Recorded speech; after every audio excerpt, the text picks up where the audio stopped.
Bayangkan sebuah ladang luas di tanah tropis Indonesia, sinar matahari hangat menyinari dedaunan hijau, dan aroma khas rempah menyeruak dari tanah yang subur. Di antara hamparan tanaman itu, kunyit, sang emas dari bumi Nusantara, tumbuh dengan kuat, teguh, dan diam-diam menyimpan potensi miliaran rupiah. Dulu, siapa sangka kunyit, yang dulu hanya dikenal sebagai bumbu dapur atau bahan jamu tradisional, kini jadi rebutan industri farmasi internasional. Tapi itu bukan dongeng. Itu kenyataan yang sedang kita saksikan hari ini. Kunyit organik asal Indonesia resmi diserap oleh industri obat di Kanada. Indonesia memang negeri yang kaya. Dari Sabang sampai Merauke, tanahnya bisa menumbuhkan hampir semua jenis rempah yang dikenal dunia.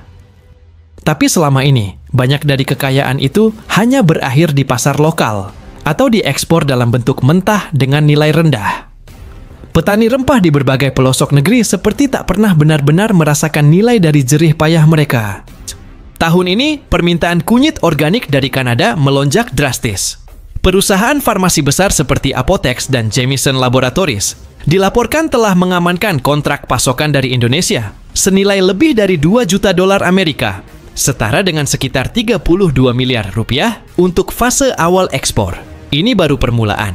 Menurut data dari Badan Karantina Pertanian, ekspor kunyit organik dari Indonesia ke Kanada meningkat lebih dari 80% dibandingkan tahun sebelumnya.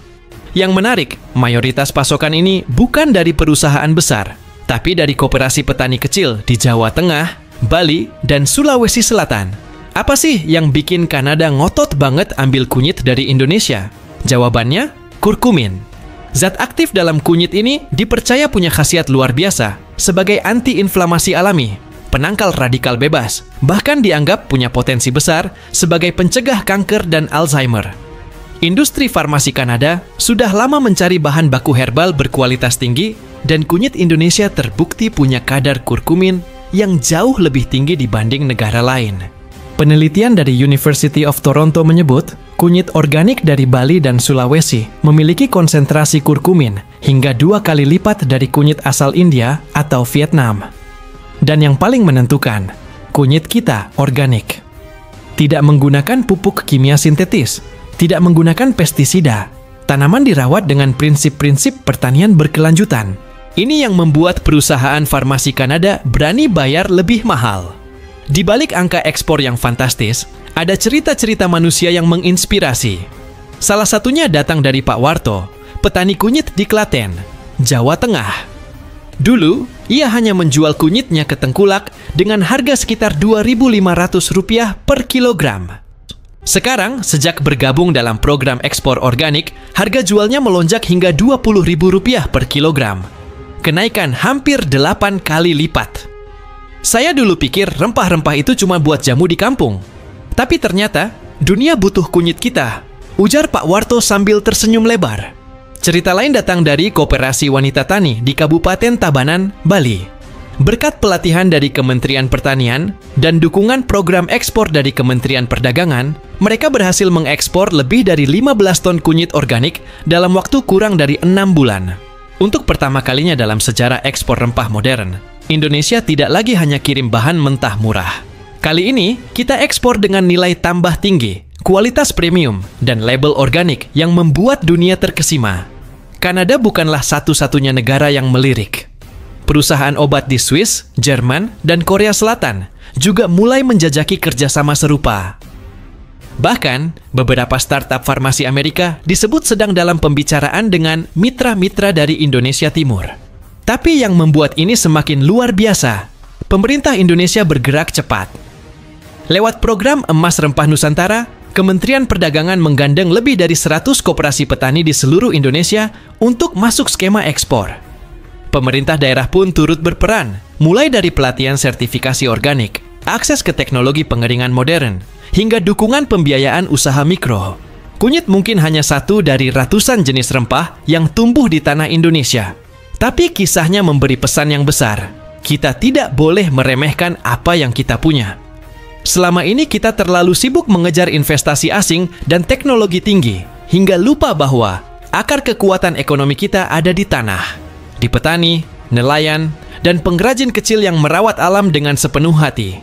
Dan kunyit, yang dulu dipandang sebelah mata, kini jadi saksi bagaimana perubahan bisa dimulai dari yang paling sederhana.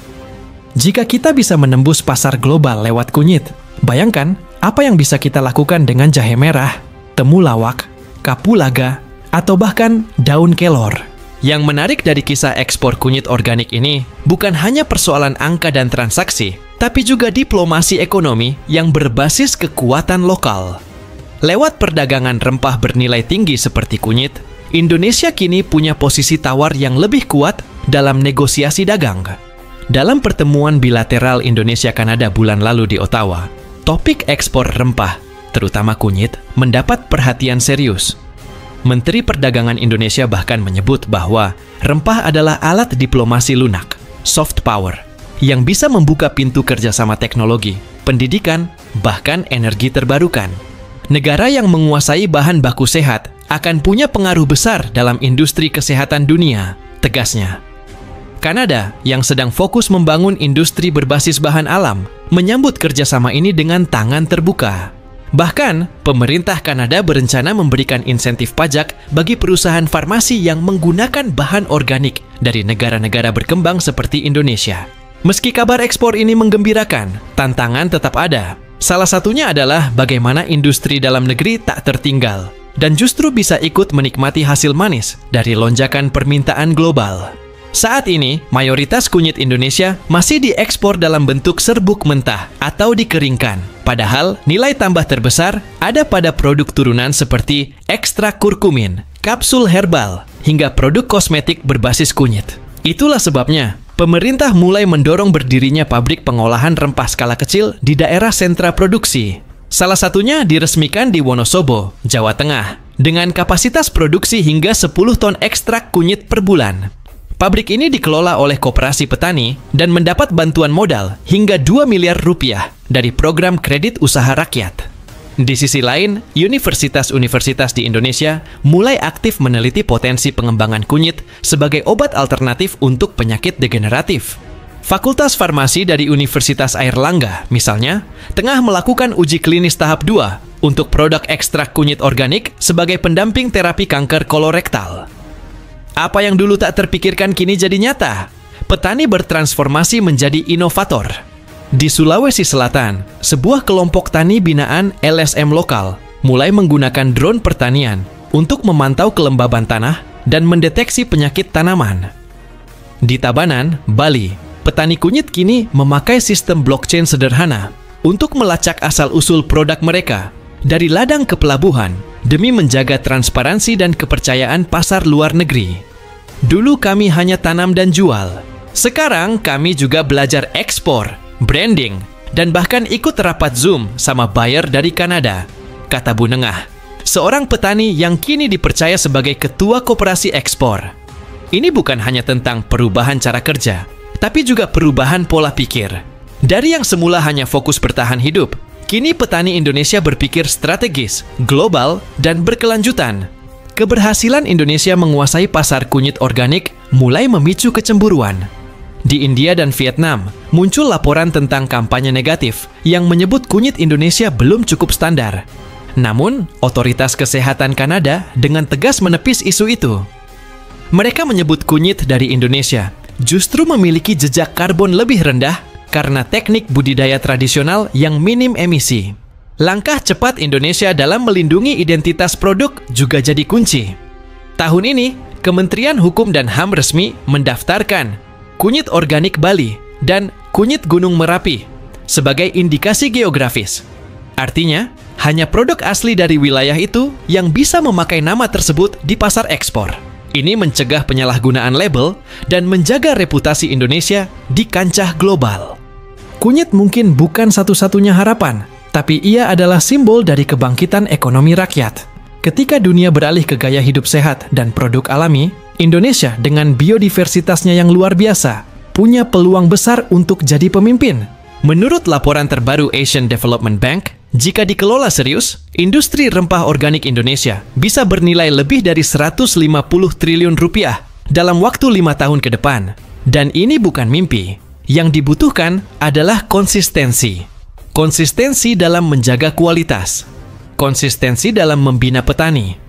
konsistensi dalam membangun industri pengolahan lokal, dan yang paling penting, konsistensi dalam meyakini bahwa kekuatan besar itu ada di akar rumput. Kadang kita lupa bahwa kekayaan itu bukan sesuatu yang harus kita kejar jauh-jauh. Seringkali, ia tumbuh tenang di halaman belakang rumah, menunggu untuk kita sadari dan syukuri. Kunyit, si rempah kuning yang dulu diremehkan, kini mengangkat nama Indonesia di peta industri obat dunia. Dan mungkin, ini adalah pengingat paling sederhana, namun paling dalam. Kalau kita percaya pada yang kita punya, dunia akan percaya juga.